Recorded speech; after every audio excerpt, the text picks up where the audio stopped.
Hey guys, this is Northville Tech. In this video, we're going to learn how to change your Chase account password. Open the website, then sign in with your username and password.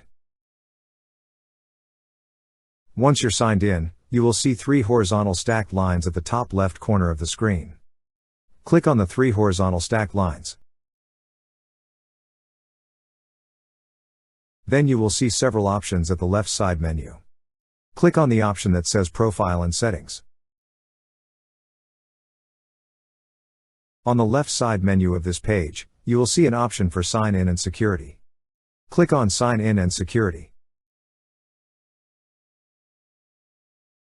On the drop-down list, you will see an option for Password. Click on Password. Now to change your account password, you have to enter first your current password, then the new password you'd like to use. You also have to re-enter your new password to confirm it.